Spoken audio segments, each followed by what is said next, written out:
Unlock the path to healing with Exposé podcast. Join us as therapists from around the world break mental health taboos, share powerful stories, and provide insights that transform lives. Tune in, educate, and thrive.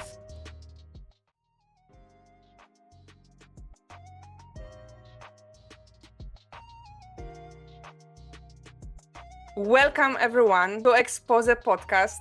Today we have Lisa with us, a transformative guide from Australia who helps women step into their authentic power by releasing their self-sabotage through the embrace of their sexual and sensual energy. Let's welcome Lisa with us. So glad to have you here. There's so much work you are doing with women around the shadow work and going from shadow to light. And I'm so excited to have you here. Thank you very much. I am really grateful to be here and very excited as well. My guides and my spiritual team are ecstatic. They have been in my space quite a lot this morning already. So I am very confident that this is going to be a transformative podcast. Yes, and it is. Right now, as you are sharing a little bit about what brought you to this podcast to create more transformation and help more people. Can you share a little bit of your personal journey?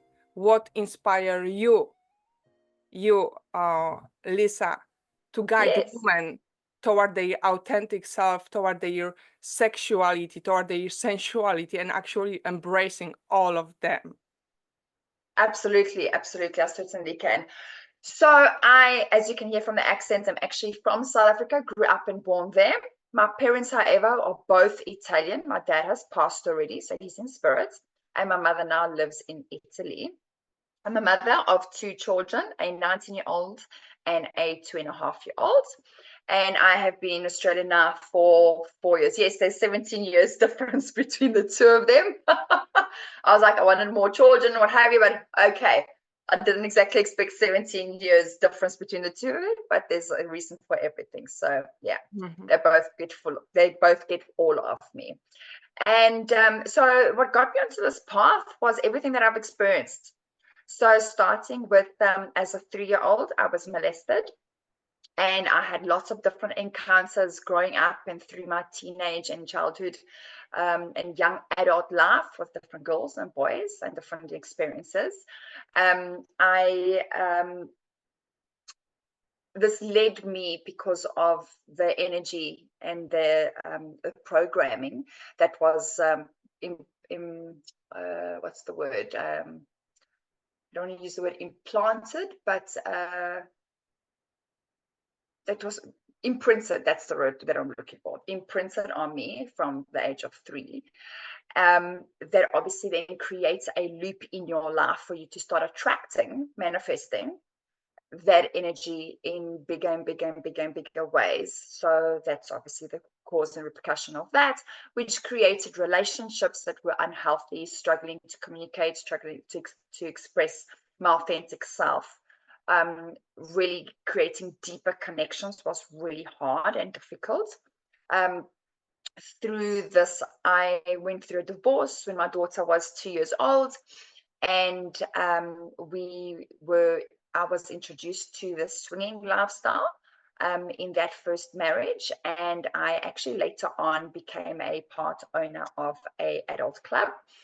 Where I held space for women and couples to be able to explore their sexuality, as well as held workshops for women and couples to be able to deepen not only their connection and their communication, but also to unblock the blocks that women specifically were having based on emotional, physical, sexual, or spiritual encounters that they had in this lifetime or past lives that were creating blocks in their mind for them, for example, not to be able to orgasm or be themselves authentically, sensually and sexually as a feminine or as a woman, not only in the bedroom, but also outside. So it created a lot of issues for them. So that gave me this space to really be able to get into that. I myself had obviously explored all of that as well. And that was really deeply rooted in the fact that I had very low self-love and self-worth for myself.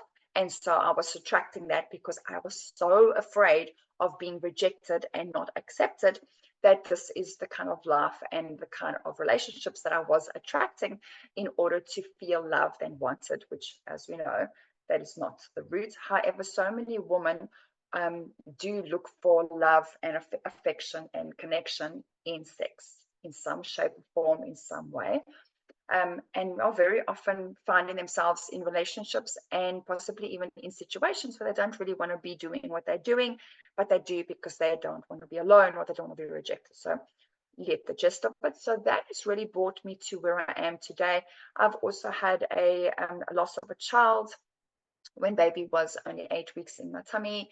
I've been through abusive relationships where I've literally been put in hospital from the abuse being so bad.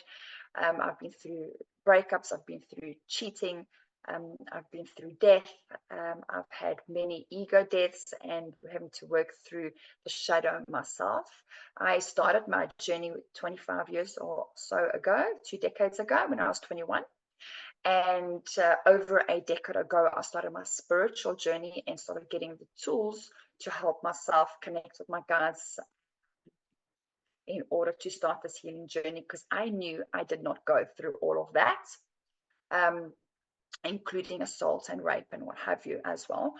I didn't go through all of that. So I just knew that I was going through all of these things because I was getting the tools and the experience and the strength to be able to help other women go through those experiences and heal themselves in all timelines, in all dimensions, and in this lifetime. So in a nutshell, that's really what brought me to where I am today. And I fought it for a while, especially the last year and a half. I really fought stepping into this because of my background. I myself had so much shame around my background that I wasn't stepping into what my guides and my team and my mission is, because I was afraid of being judged because I was a part owner in that kind of an adult club and had those experiences. So I had so much shame myself that I needed to work through. But once that was worked through and shifted, I was able to completely jump into alignment with my mission and my why, and be able to express and openly speak about it now. This is the second, third podcast I've done now, speaking about this openly on a social platform where I don't feel anything about people knowing this anymore. But before, it was like this big secret that I was keeping. So really, my question to the audience is, what big secret are you keeping, that you're keeping inside yourself, that is keeping you stuck and trapped in your wounds? Wow. And that question, I would like to just highlight, what's the biggest secret you are holding and not allowing to speak about? That's such a huge question, which, the level of fear behind it is almost equals the level of the freedom. Absolutely, because it's in stepping into the vulnerability and your truth, in sharing that and speaking that out and allowing yourself to get into that space of vulnerability, that we are able to release the shame and the energy around that. Because up until we don't do that, we're actually keeping ourselves imprisoned. We are self-sabotaging ourselves, keeping ourselves in a prison where we're not authentically allowing ourselves to step into our full light and power as women, our sensual and sexual energy, life force energy, chi energy, whatever it is that you want to call it. It is our sensual sexual energy. It comes from the sacral and the base chakra. Where are you actually keeping yourself trapped by not allowing that? And how can you step into allowing yourself to break that barrier? What can you do today? What choice can you make that is scary as fuck? Because if it's not scary, it's not big enough to shift it.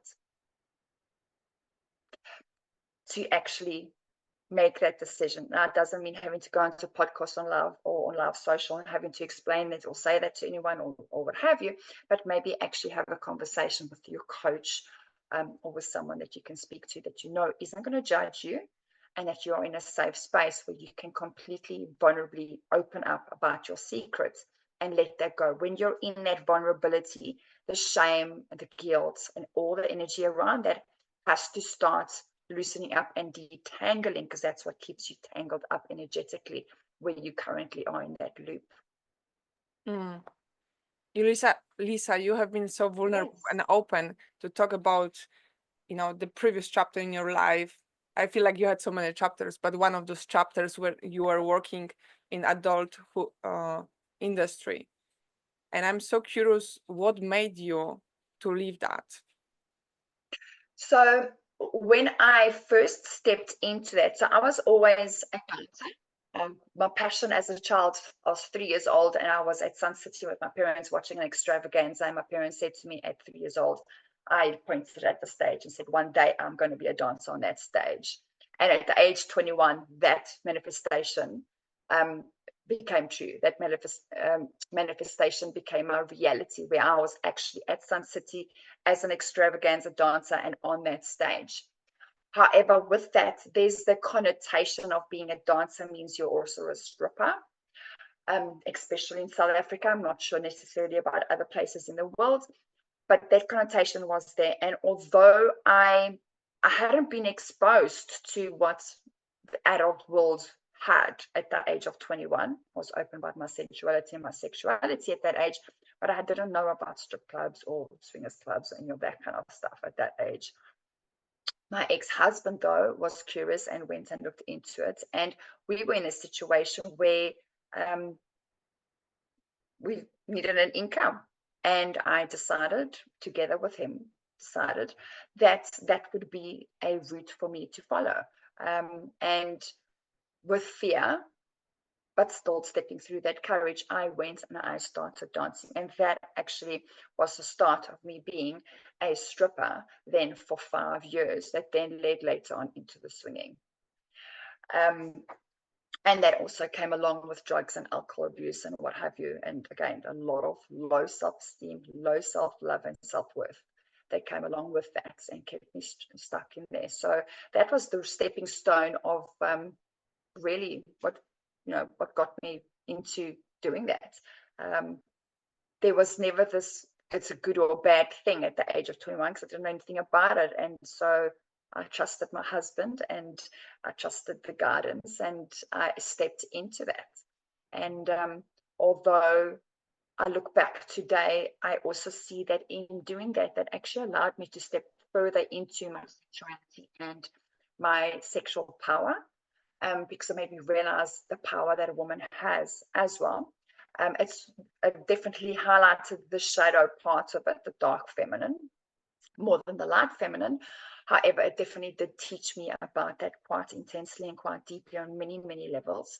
And by the time I got to the age 30, which is 5 years later, I got to a point where I literally, and that's actually why we divorced, I actually got to a point where I said, I don't want this lifetime. I want nothing to do with this life.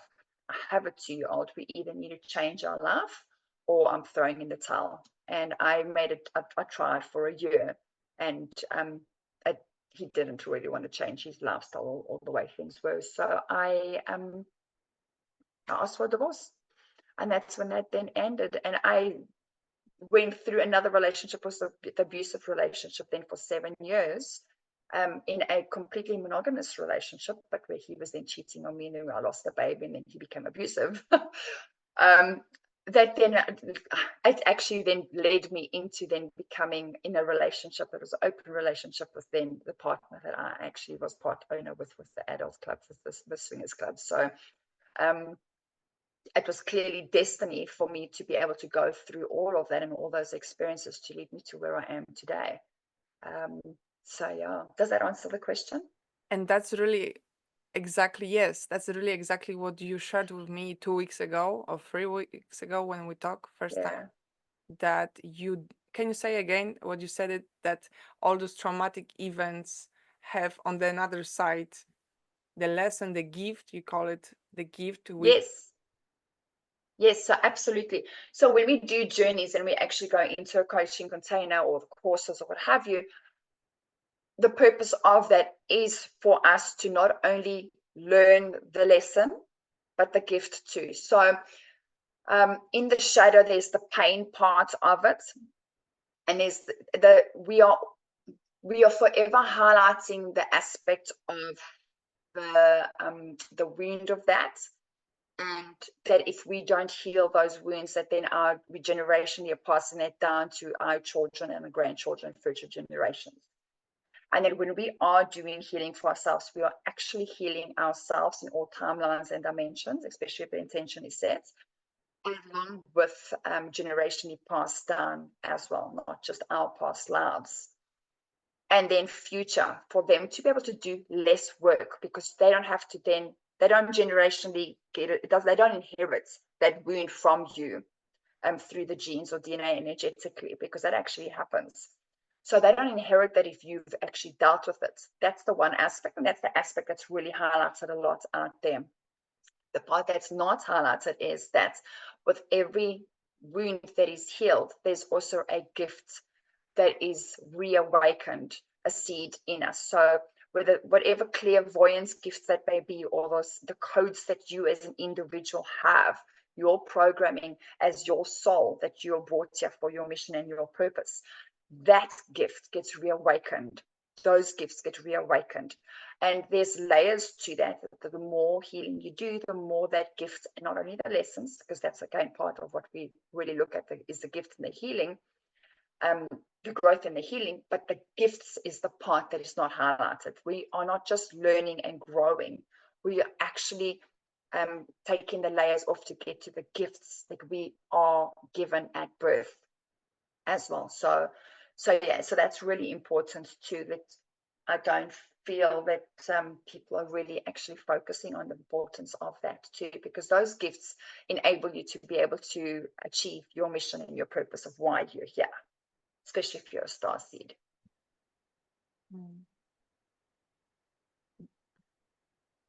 Does that insight and wisdom was always in you, or had you have to go through it and then look back and then see those dots? Yeah.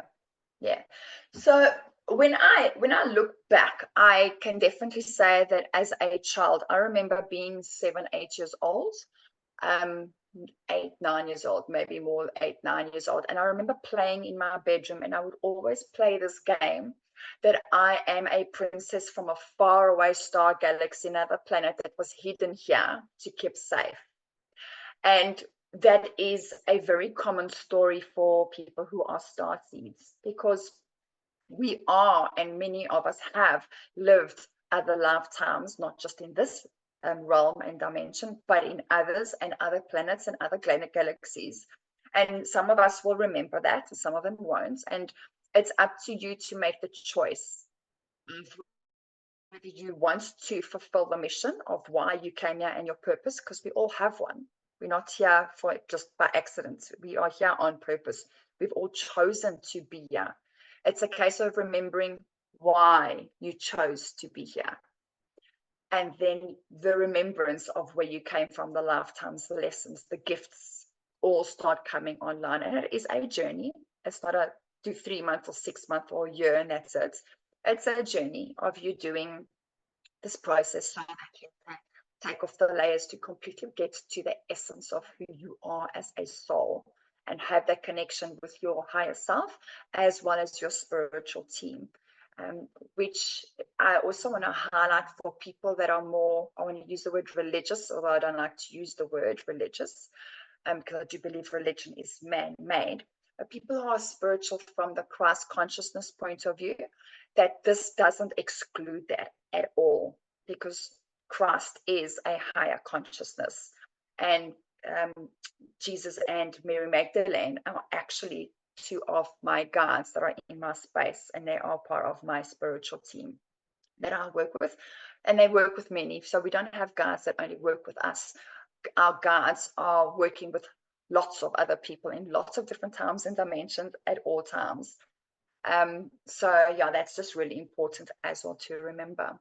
But yeah, as a child, I definitely had that remembrance and knew, because I played that game, And I always had this spiritual insights. I was drawn to crystals. I was drawn to trees. I was drawn to animals. I was drawn to all the things that people would call me weird, or the odd one out as far as the child's concerned, or the black sheep, because I was attracted to, and my way of being was just so different from other children. So this has come online and offline at different times in my life, but it has always been there. And as I've gotten older, the remembrance has gotten deeper and deeper and deeper, and the layers have come off, because I've been doing the work for such a long time that the layers just keep getting peeled back more and more and more to get to the deeper essence of who I truly am and why I came here. Thank you so much for sharing and being so vulnerable and doing all that work.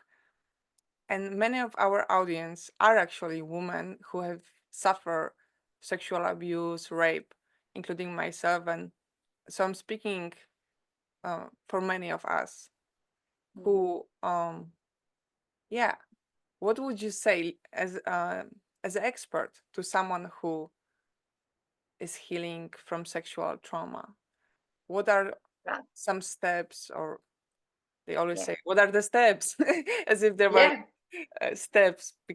100%. Yeah.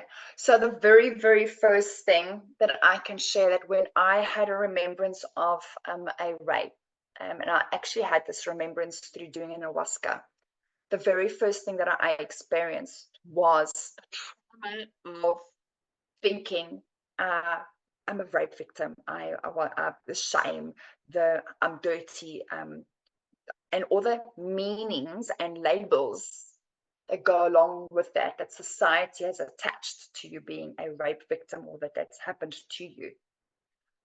The very first thing that I would suggest that you do is get rid of that. That's the very first thing. And it may be easier said than done, but that is so important, because as soon as you start stripping the labels of what that means, then you can start stepping to your healing.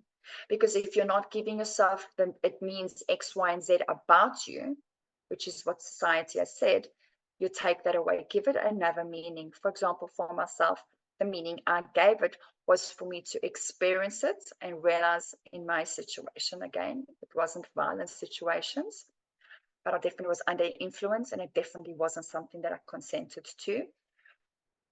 And when I was taken through a journey with someone that I went to at the time to deal with this myself, I was taken through the journey into relive it without the emotions and without the pain, just from an observer point of view, which is really important, because you don't want to relive the pain of it, especially if it was a violent experience. The purpose for me was for me to observe it as though I'm watching it from the outside, and realize that my experience wasn't violent and actually had the energy of something very sensual and passionate. Again, that was my experience, and I think I'm very fortunate that it wasn't a violent experience. So looking at it from a point of energetically, what can be stripped away and changed? How can you transmute that for your highest good, from dark to light? And also, where do you need to accept and love yourself deeper in order to allow that to be let go of and shedded?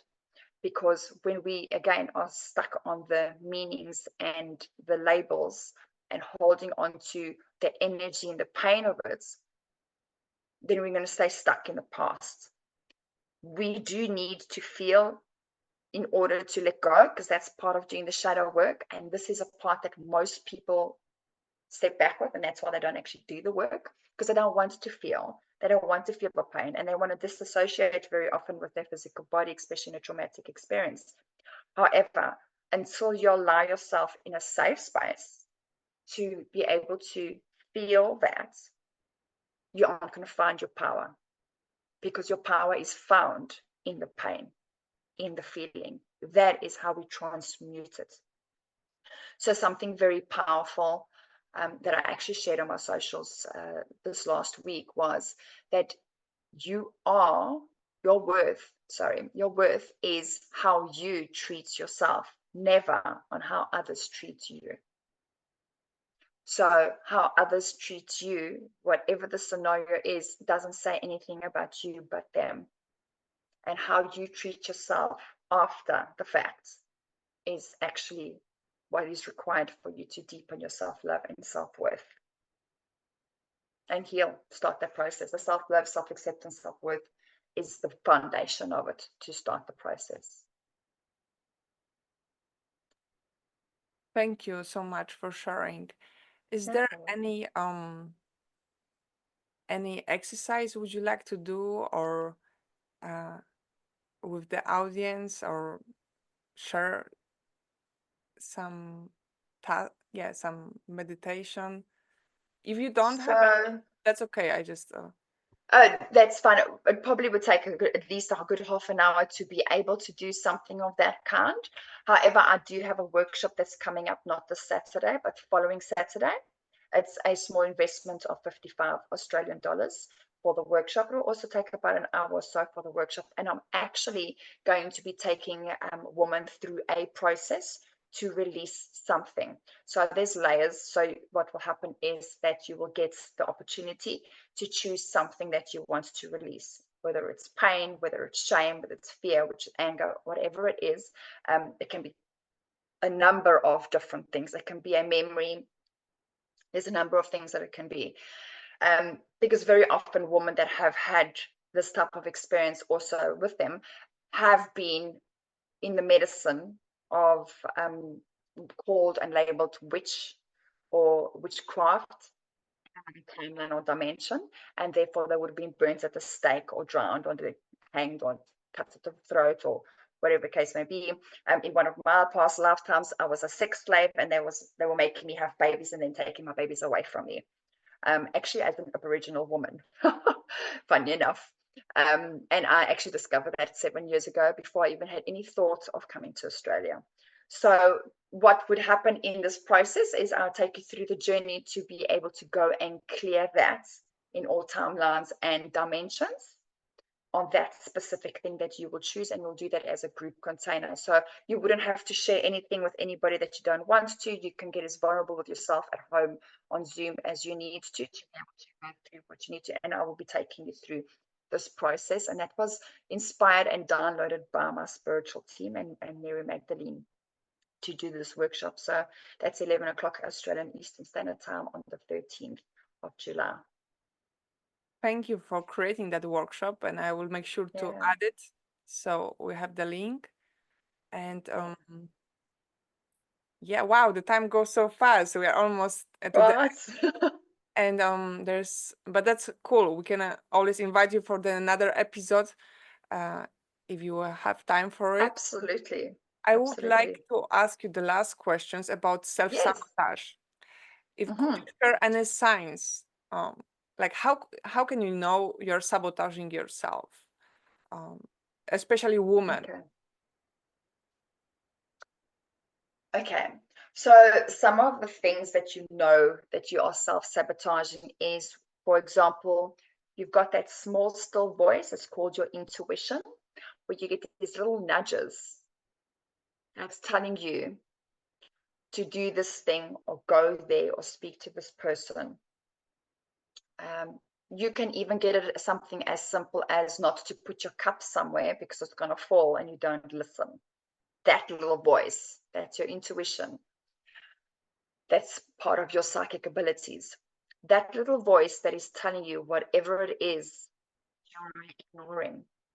You keep spinning it to the side, and you ignore it, and you ignore it, and you ignore it, and you're pretending it's not there. It may be so small and so still that right now you actually can't think of it, but you know there's been something that you're ignoring.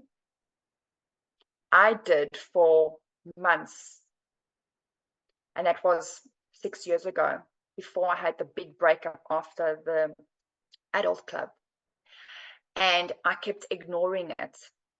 And eventually, what God, the universe, did was give me a push because I was ignoring the direction that they were giving me. And that's what happens when we ignore. We get a big push. And for 5 years, I went through a dark night of my soul before I was able to then come out the other side. I had to learn the hard way, as most of us do. Right? But I've done the hard work for the woman who don't want to do it the hard way. And it doesn't have to be hard, and you don't have to do it alone. Right? So listen to that little voice. You've got a little voice that's busy saying something to you or telling you something. Listen to it. Because if you're not listening to it, you are self-sabotaging and you're prolonging the journey that doesn't need to be. One of the other ways of self-sabotaging is if you make a list of all the things that you have beliefs about, and there will be many. So pick a subject. Pick a subject about yourself. For example, what do you believe about yourself? And then ask yourself, where did you get that from? Who did you get that from? When did you get that from? And is it yours or is it someone else's? And what have you made that mean about you that you are creating in your life? That is self-sabotage. An example of that was I used to believe that I'm intimidating. Now, I don't believe that anymore, and I don't even feel that at all anymore because I cleared it. But for years, I never even realized or was able to put my finger on it until I was coached with a coach through that. And what actually was happening is I would meet other women who felt insecure in their own sexuality and sensuality. And therefore, they would then label me and call me intimidating or bitchy or a snob or unapproachable. But when they did come and meet me, they would actually realize how down to earth and chilled I was and open and vulnerable. But from a distance, they didn't. So that label was projected onto me and I made that my own. And it wasn't true. And once I cleared that self-sabotage, everything started shifting for me. So that's just an example of how self-sabotage can look. Thank you so much, Lisa. That's excellent. Pleasure. Excellent examples. And for those who want to work with you, I'm going to add links below. Thank you. Do you want to add anything at the last 60 seconds on the podcast? The stage is yours. Just, you know what, it's your responsibility to do your healing. So when you realize that you are where you are today because of the choices that you've made or are not making, because that's also a choice, that you are where you are for that reason. And when you are ready and when you make the decision to start the journey and start dealing with your shit instead of sweeping it under the rug and pretending it's not there and playing the victim and staying in your stories, when you start making that decision to commit to yourself completely and do the work, that is when things start changing.